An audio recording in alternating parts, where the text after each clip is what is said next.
How do we give to God what is God's? And how do we know when it's enough? Jesus' response to the Pharisees is more than a satisfying blow and a battle of wits. It goes deeper than that.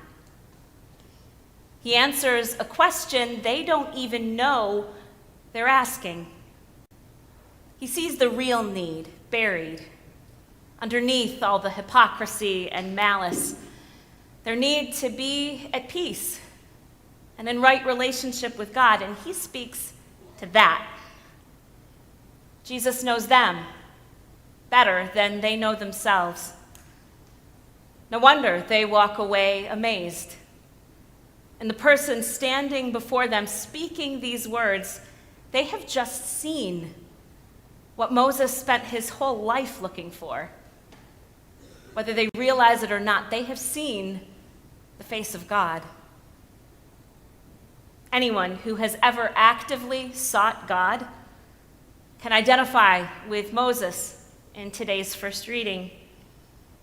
We want to know that we have found favor in God's sight, that we're on the right side of things in a complicated and violent world, that we're spending our time and our money and our attention on things that matter, that we're showing proper gratitude to the one who gave us all that we are and all that we have. We want to know that words like grace and mercy and justice are attached to something real, that there's a presence, a someone behind the veil, especially when we're asked to do something hard, like Moses was, leading other people into a future we cannot see or control or predict. It's no easy task. Fortunately for Moses, there is a real relationship here with God. It's not a one-way street. Moses can ask questions and express frustration at not knowing God fully. And God's not threatened. As we're told later in Deuteronomy at the end of Moses' life, never since has there arisen a prophet in Israel like Moses, whom the Lord knew face to face.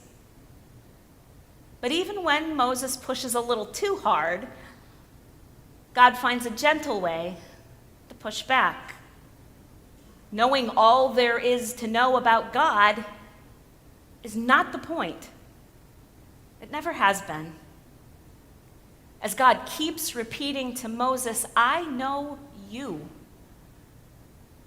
Likewise, God knows what is inside us.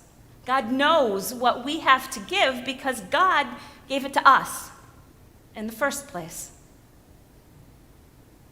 So then, how do we follow Jesus' call to give to God the things that are God's?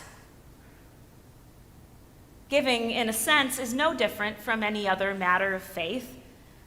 We learn by doing. We learn the commandments by practicing them, by trying and failing and trying again. There's only so much we can learn by watching others from a distance. By the grace of God, though, we are not left to flail and figure it out all on our own. How to act justly in an unjust world.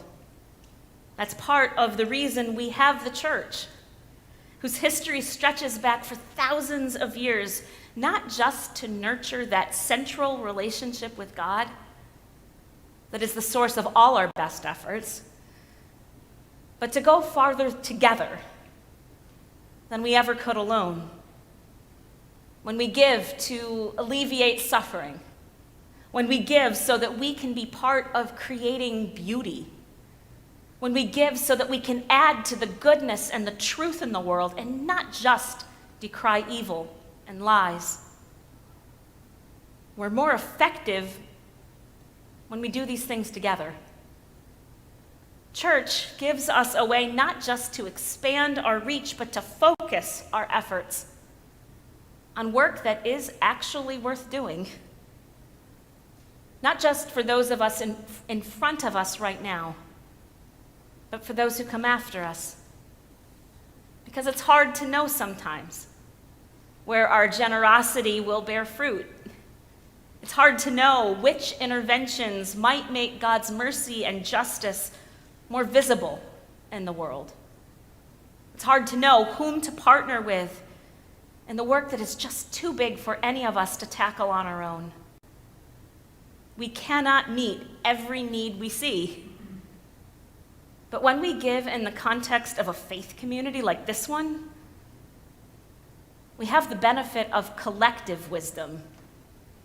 We have other people to hold our feet to the fire and to help turn our thinking into action. No, we cannot give as freely or as generously as God gives. But that doesn't mean we shouldn't try. Here, we can help stretch each other's capacities to give and stay focused on the goals that are actually worth striving for. We can walk together in a direction worth following.